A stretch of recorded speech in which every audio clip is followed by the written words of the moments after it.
Ladies and gentlemen, the host of the Liberty Entrepreneurs podcast, runs a VA company, virtual assistant company, a friend, someone who's a great speaker, just had a lot of great content. We're grateful that he's on the Advocacy stage this morning. So please welcome Mr. Ashe Oro. All right, thank you. I won't need that. Yeah, thank you. All right, thank you. How do I work this, David? Oh, that's forward. And that's Okay, all right. Hey, I appreciate everyone coming up here and finding this room out in the far ends of the conference here, but I'm Ashe. I have dedicated my life to this concept of building freedom. It's something I'm very passionate about, and I hope that I can share some of that energy with you, and you'll connect with it, and you'll start building your freedom if you're not already. So I call this Anarchy 3.0, and we'll go over what 1.0 and 2.0 is. But 3.0 is where I think the real magic happens, and there's practical steps here that I think can create more freedom, most importantly in your own individual life, but then secondarily in the world. So let's rock. Hey, if you've got any questions at any time, raise your hand. I'd love to chat with you. And before we get started here, this is one of my favorite conferences. I go to a lot of conferences around the world, and this is one of my favorite conferences because it's, to my knowledge, the only one where everyone that you're surrounded with is never going to use force against you for anything, for any reason, and that's very special. So I would actually like to bring a little bit of positive energy in here. If everybody could stand up and look around you and give somebody a hug or a high five, because this is it. Thank you.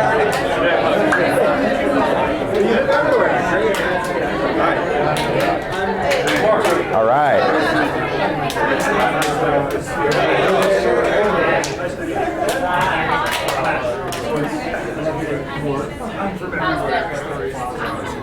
Look at all these smiles on peaceful people. I absolutely love it. So who the hell am I and why am I up here? I am a student of Austrian economics. I absolutely love individual liberty and individual responsibility because they go hand in hand. I'm the former head of business development for Peter Schiff's Euro-Pacific Bank down in St. Vincent and the Grenadines. Recently moved to Puerto Rico. I'm no longer with them, but I spent 5 incredible years with them. Host of the Liberty Entrepreneurs podcast, as David said, I've interviewed a lot of digital entrepreneurs, crypto people, people in general. I see a couple people in the audience who I've interviewed, so Luke, it's nice for you to come out, thank you. I interview digital entrepreneurs who are building their freedom and just bring that perspective out.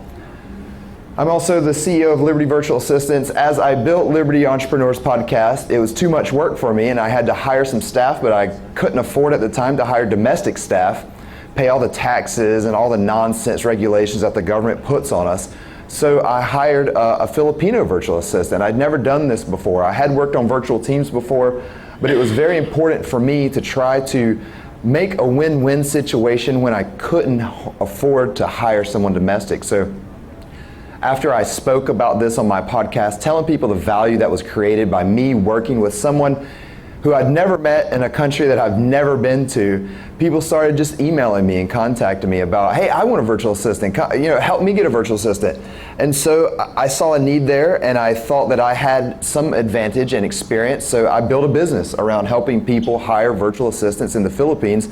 Because let's face it, if you're an entrepreneur, you're like a comet ripping through space, and there's like comet dust and particles and stuff coming off of you all the time, and you need some help, you need some assistance, you need somebody to help organize and clean some of that and take care of some of that up for you, and that's what virtual assistants do. I'm the co-founder of Freedom Proxy. My co-founder here, my brother Zane, it's on EOS blockchain, and basically we try to identify and support block producers who are like our miners. We vote for them, and we try to put people in position who are liberty-minded and entrepreneurial and in the space of building freedom. So once you catch the build bug and you start building as an entrepreneur, it's almost like you can't stop. And there's opportunity absolutely everywhere. And you can't help but think every day I think of something that I could build, but I shouldn't. And that's why I'm here to help all of you get into this mindset of building freedom. So let's rip. This is Anarchy 1.0. All right. This is, if you ask 99.9% of the world what anarchy is, This guy's it. What do you think this guy stands for? What does he mean? Why is he doing this? What is he doing? Just somebody shout it out. He doesn't like windshields. He obviously does not like windshields. And I don't even know if he likes ambulances or amber lamps. Yeah, he's pissed.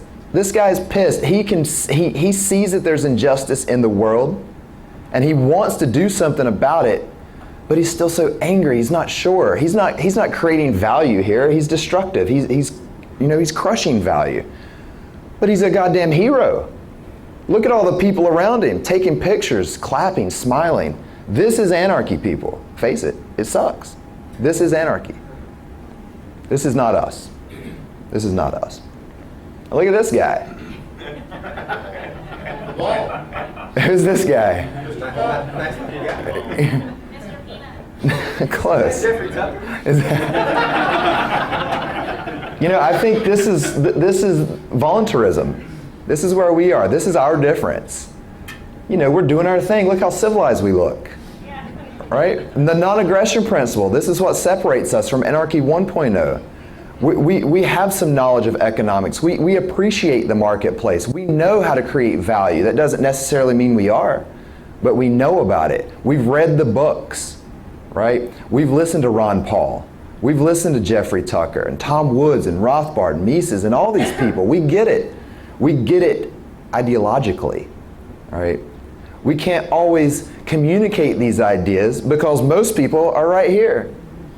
And they're not open to what we have to say. How many times have you been in person or online telling somebody about the value creation of the marketplace, or how the non-aggression principle is how we create a moral and civil society, and how taxation is theft, and they don't care.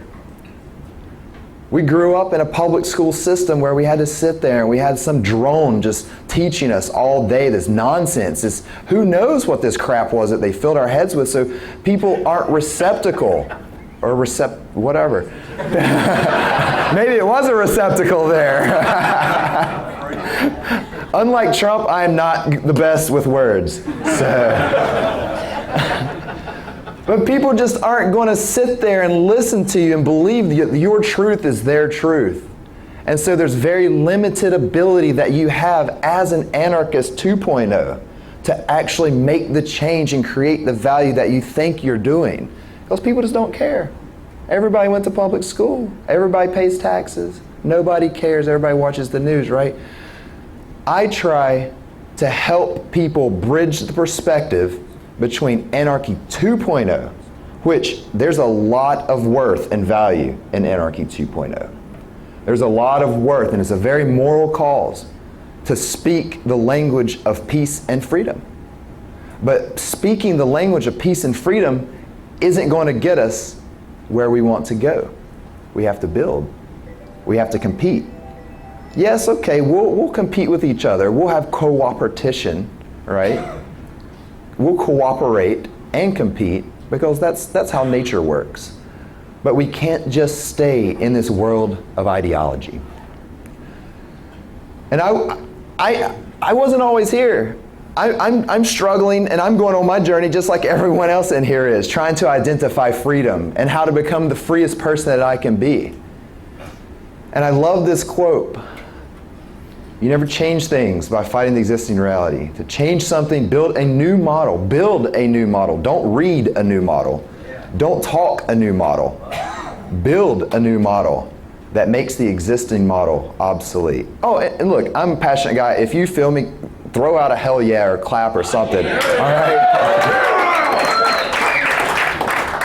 But this is it. You build a new model. You can give me a hallelujah. I don't care. Hallelujah. All right, so I had to learn freedom just like all of you did. And like many of you, I learned freedom dipping into the rabbit hole of Ron Paul in 2007 and 8. All right, I see the revolution show up here. I appreciate it. So let's just get nostalgic for a moment, because the journey of freedom is very personal and it can be very nostalgic, right? What do you see up here? Does anybody recognize anything? And look at this Ron Paul blimp. Did anybody remember that? Oh, yeah. I just happened to see, I was living in North Carolina, I just happened to see that thing fly by one day, and I was like, God damn, that's the Ron Paul blimp. I donated to that thing. Are you kidding me? That thing actually launched. And then the money bombs. Remember that? Remember the energy of that? Yeah, big time. That was real. That was real. Ron Paul was one of the first politicians. I think he was one of the first politicians to catch anything online, to catch any type of community online. And then, of course, Obama comes and they say that he was the first. Well, that's bullshit. We know it was Ron Paul. We back there in the days, we know who it was. But Ron Paul didn't help me understand anarchy. Ron Paul helped me understand libertarian and politics and still believing in the system. Now, don't get me wrong, I got nothing but love for Ron Paul. But I did not learn anarchy or entrepreneurship from Ron Paul. I learned to think that we can change the system. Well, people, I'm here to tell you we cannot change the system. So then I started learning about gold after the market crash. Remember, what timing was that? Ron Paul's presidential campaign ended, and then boom, the whole market crashes. And then he's off the stage. He's no longer giving presentations or interviews, and I'm like, well, who in the hell am I going to listen to now? I used to wake up every morning trying to find out what knowledge nuggets that I could learn from this guy. He may have been the first adult that I felt that wasn't full of shit and was telling me the truth.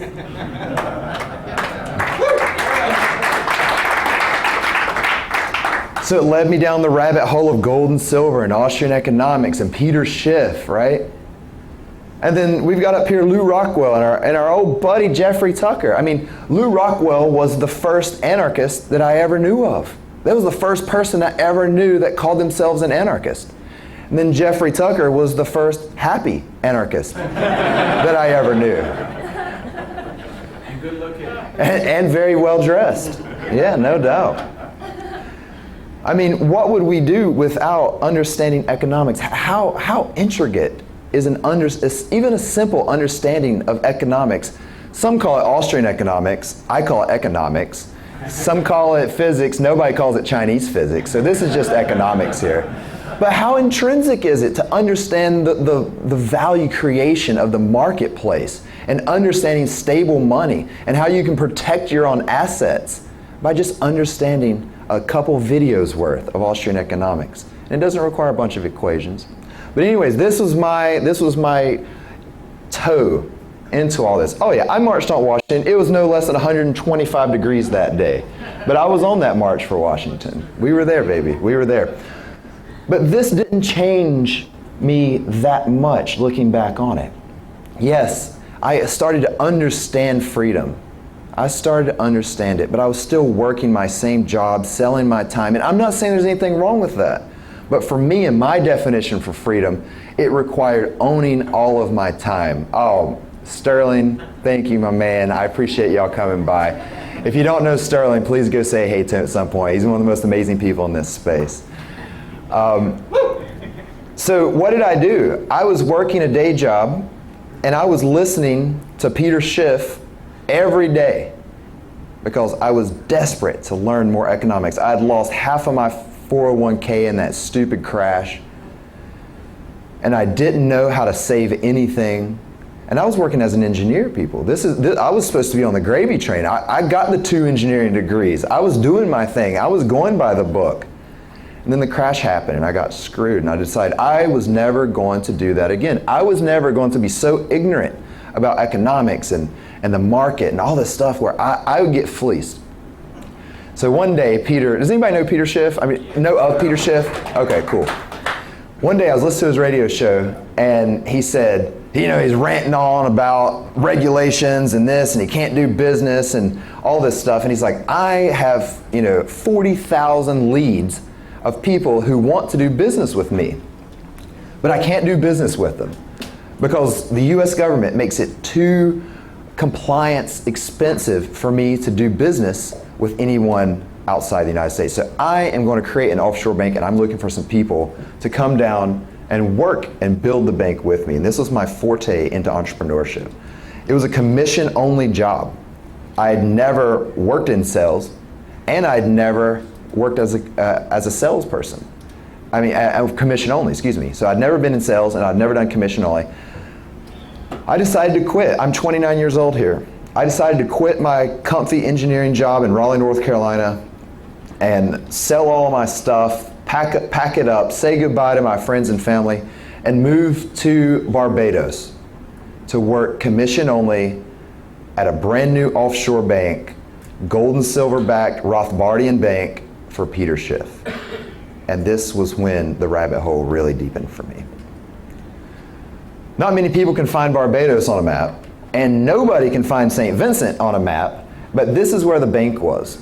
And I'd never lived out of the country. I'd been out of the country only once before. But now I was moving with the idea that I may never return to the United States. And so that was the mindset here. I had $20,000 saved from being an engineer and just working for several years. And this was my chance. If you'd have asked me if this was my dream job, absolutely. Are you kidding me? To go down, move to the Caribbean to work for Peter Schiff? Yeah, okay, it's commission only. But I'd studied. I knew gold and silver, right? I understood international investing. I knew what a scam fiat money was and how the Federal Reserve and all the national banks around the world were screwing you and enslaving you with their crap money. I knew all the talking points, right? I knew I was going to sell this stuff. Guess what? Nobody wanted it. Nobody. I didn't make $1 in 6 months. And I was like, holy crap. Luckily, I was living on $1,000 a month at the time, and so I had about a 1.5 year runway. And it was scary. And I had to network, and I had to learn how to build. Up to that point, I wasn't a builder. Yeah, you think, oh, you were an engineer, Ash. Of course you're a builder. No, not necessarily. I worked in businesses that other people had built, and I was playing a role. And now, I didn't realize that I was the first guy they hired at your Pacific Bank. And so I was expecting to go down here and have this bank at least built up to the point where I could plug into a system, a profitable, a proven system that people were already making money in, and it didn't exist. And so here I am. All my friends think I'm crazy.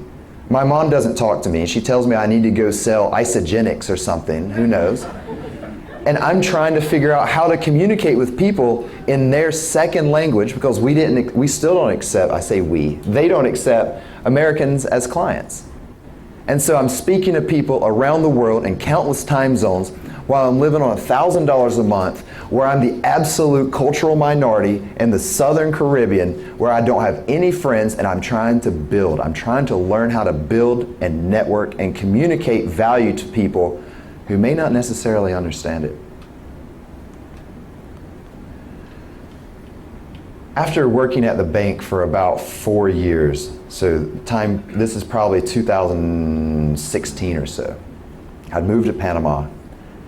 And I really sat back. I was like, what has created the most freedom in my life? You ever ask yourself that?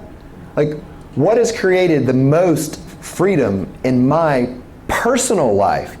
Let's not worry about the Federal Reserve and ending the Federal Reserve, right? Let's not worry about identifying the breaches of the Constitution that the government's breaching and infringing on our rights. Let's not worry about that. Let's not worry about fighting for freedom. What happens when we no longer think that we have to fight for freedom? How does that perspective change? What type of energy does that create? Look, I'm not taking anything away from fighting. I went through a very angry phase as a younger libertarian. And I marched on Washington in 120-degree weather talking about fighting the Fed. I get it. Everyone has to go through this pissed off, angry phase of anarchy and libertarianism because we've been screwed our whole lives. I get it. From our parents, to public schools, to professors, to politicians. We've been held down, and I get the anger. It's very justified. But at some point, you got to take matters into your own hands, and you've got to start building in the marketplace. You know, we talk about the beauty of the marketplace. We talk about this. We hear everyone from Mises Institution, and everyone's talking about the free market can do this, the free market can take care of that. You're the goddamn free market, right? You've got to build this stuff. The free market's nothing. It's a bunch of us. And hopefully it's a bunch of us peaceful people cooperating and exchanging win-win situations to create as much value as we can for each other. And ideally, that's going to, thank you.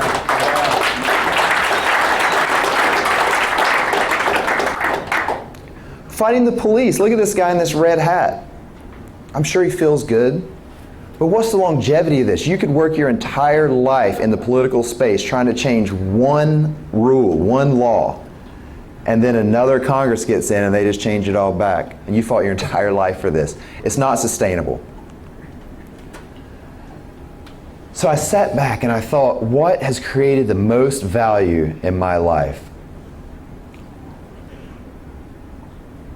And it was building Euro Pacific Bank up to that point. It was building an option for my clients to opt out of the global fiat system. You know, the bank was created, yes, because Peter wanted to service his international clients, but he also wanted to give people an opportunity to bank with people like me and him and the rest of us that built the bank who offer bank accounts in gold and silver, denominated in gold and silver. So you log into your bank account, you have $1,000, you have 1,000 euros, and you've got, 12 ounces of gold and 1,000 ounces of silver in your bank account.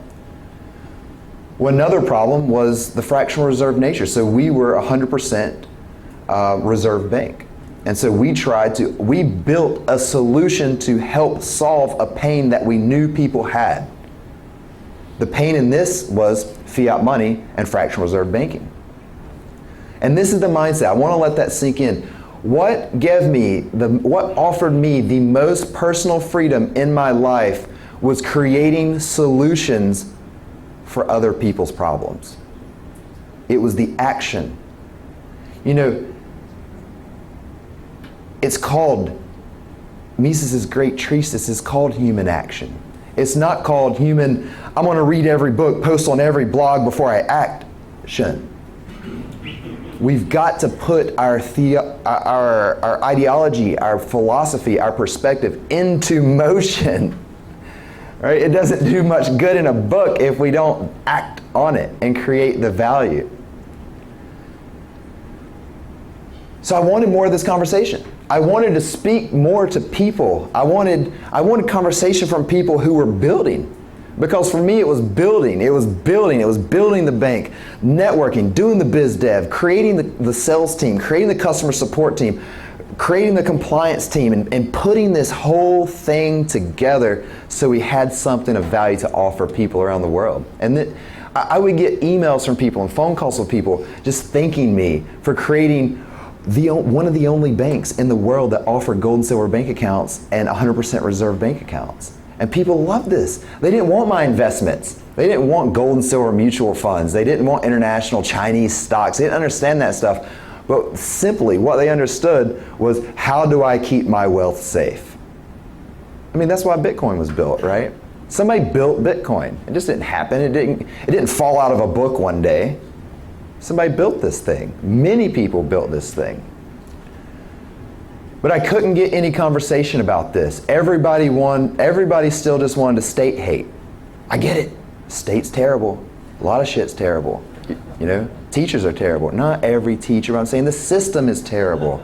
All right? Before anybody goes and Ashe Oro says teachers are terrible. I can see it right now on Twitter. God. But I wanted more of the conversation of people building freedom for themselves. And they didn't necessarily know that they were building freedom, but they were building it nonetheless. And so I created Liberty Entrepreneurs Podcast. And here's me and Roger back in 2016 at Anarchapulco, not too long after I started the podcast. Because I felt like if I could help bring people's stories out of them, even if you're not libertarian, and this was the thing, this is what people didn't understand. You didn't even need to be libertarian to come on my show, or anarchist. Sure, there were plenty of them, majority are. But if I saw you building something, and you were building it for yourself, and you were building it in the marketplace, peacefully competing to offer a solution to someone, I wanted to bring that story, I want to pull that story out of you, selfishly, because I want to talk to you about it, because I was so tired of people trying to audit the Fed, trying to change a bill. Go ahead. You're still doing this? Yeah, Liberty Entrepreneurs Podcast, yep. Okay. It's less as frequent now because I've got too many other things going on at the moment, but I've released about 88, 89, 90 episodes. Yeah, you can check us out, libertyentrepreneurs.com. And I'll have a QR code that you can scan at the end. But I was desperate for the conversation of building freedom. This is a concept. Once I figured out the concept of building freedom, it hit me like a hurricane. I couldn't stop with just the practicality of the concept of building freedom. You can actually do this. It doesn't require some majority vote to audit the Fed, right? It doesn't require cameras to make sure cops are all treating everybody. Who cares? It doesn't require changing all of the public schools so that they teach correct history and they don't think that the Civil War was caused by slavery, right? You have control over your own freedom. You have control over your own personal freedom. And that's the idea of Liberty Entrepreneurs. I built this for myself because I wanted it in the world. Like, what do you want in the world that you can build? What is your passion? What is your advantage? Let's render the old system obsolete. Yeah, let's build it. Let's build it. Nothing is outside of the marketplace. Governments compete internally with themselves. They have to compete with each other. And look, I just saw Elon Musk the other day. I think it was yesterday. He filed government accountability, whatever, saying that NASA is overcharging for putting satellites into space, and he can do it for 40% cheaper. There we go. That's it. That's how stuff happens. You know, it's like whenever I was living in Panama, 99% of all the protection forces down there are privately owned. I mean, these damn roads, I don't know how we're going to build them again. But maybe we fly around in drones. I don't know. But it's competing. It's competing to show that we as free people can build this stuff. Why is this so foreign to non-libertarian, non-anarchist people? Anyways, so here's Liberty Virtual Assistants. These are my 3 full-time virtual assistants, Dex, Teds, and Cherry. I started off, so remember, people wanted me to help them hire virtual assistants, and I'm like, sure, why not? This is a great use case. This is a great poster for building freedom, because these people used to make $2 an hour working in the call centers. $2 an hour, and that's not unreasonable in the Philippines.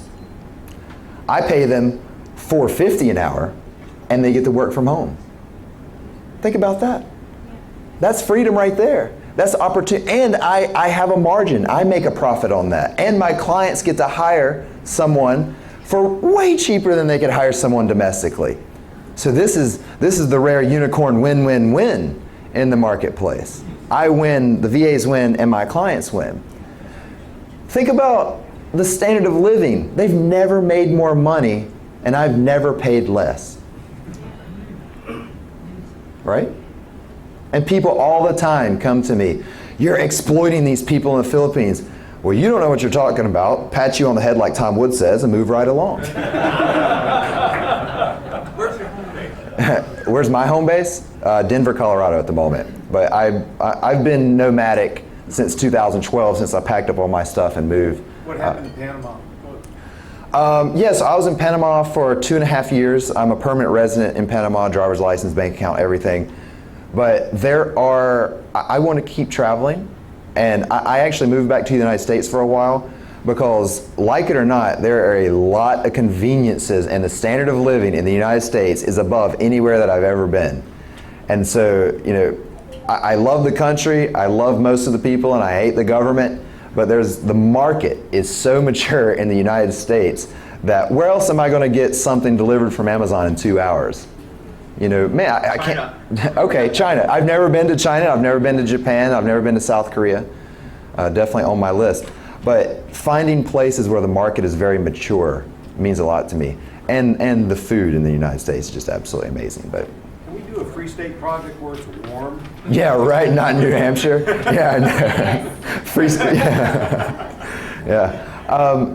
So Liberty Virtual Assistants, and now I've hired 60 virtual assistants and a lot of them are mothers, and they get to stay home with their children because all of our jobs are work from home. Awesome. And they get trained in the call centers, and they don't get treated the best, but we get the best. We get the best. All right, it's time, and I've probably still got 7 minutes here, so I hope nobody runs for the doors. Have you been to the Philippines? I have been to the Philippines. Yeah, I went down to Davao, where the majority of our virtual assistants are. And you know, working with a virtual team, I was very lucky at Euro Pacific Bank because I got to work with a lot of virtual teams, and I learned how to become a virtual manager. But it's a skill set, and it's a skill set of learning how to communicate, having a lot of compassion and empathy for your staff, knowing that at any time they could disappear, and they've got access to your files and stuff like this. So it requires a lot of patience to work with a virtual team, and it's not for everyone, but it's one tool in the tool shed of a digital entrepreneur, and thus building freedom. Freedom Proxy, my latest thing is EOS Radio. I think EOS is the blockchain that has the best opportunity at the moment to support a digital decentralized community. It's on sale. And it's on sale right now, yeah, no doubt. Everybody's in? Yeah. So let's wrap up here. You know, I've kind of just rambled on up here about myself and about my journey, and I hope something has connected with you, but I help digital entrepreneurs, I help libertarians, I help anarchists get in the mindset of building freedom. And that is what I'm passionate about, and that is what I've committed my life to. And to get in that mindset, to move out of the anger mindset and into the solutions building mindset, has created the most freedom for me of anything else I've ever experienced. And I hope that some of you feel me, and you're either on that journey already, or this talk may inspire you to get curious. It's all that it is. Just follow your curiosity. Curiosity is something that every child is born with. And when they're about 2 years old, they're asking questions and they're saying no. And I don't have children myself, but I have a stepsister who's 20 years younger than I am. And I can remember her at this age, and they were calling it the terrible twos, because they're trying to establish boundaries and they're curious about the world. I think it could be the terrific twos. I wish that everyone had the curiosity of a child. I wish that it didn't get beaten out of us in public school and told us sit down and shut up and wait your turn and raise your hand and get in line. Well, kiss my butt, right? Follow your curiosity. That's going to show you where your true passion is and where you don't mind spending 12 hours a day or 6 hours or 1 hour as your side hustle. Where can you create value?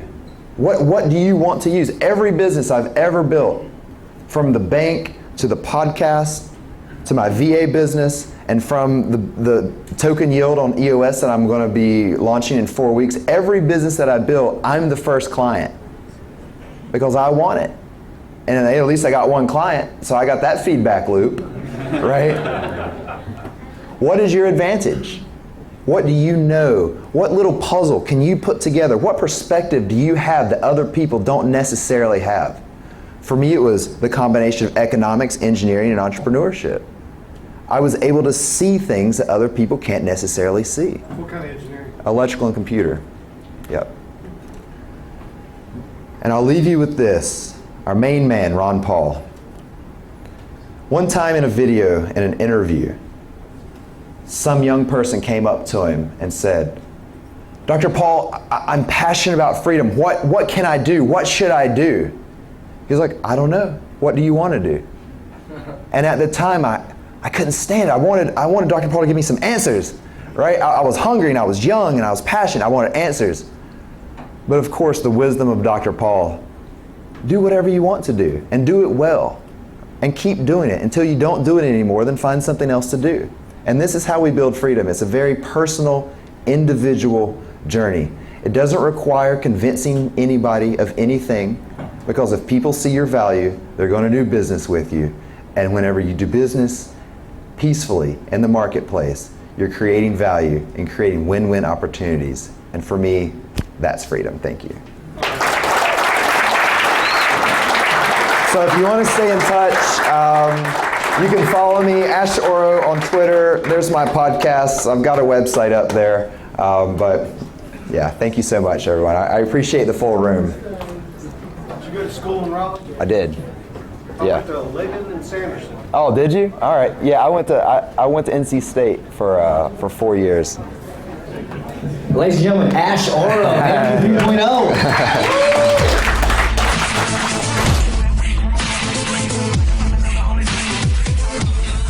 Anarchapulco, it's so hype, I'm trying to tell ya. This the event of the year and best vacation ever. Ron Potter, Jeffrey Tucker, just to name a few. Get your tickets, you don't wanna miss it. You should roll through. Talking politics to health and self-improvement to investing. So many things, not one thing. Learn how to live life unchained, yeah. 4 days vibing on the beach, time to connect. All about growth, way more than a conference. This is Anarchapulco, yeah. Let's go. You ain't seen nothing yet.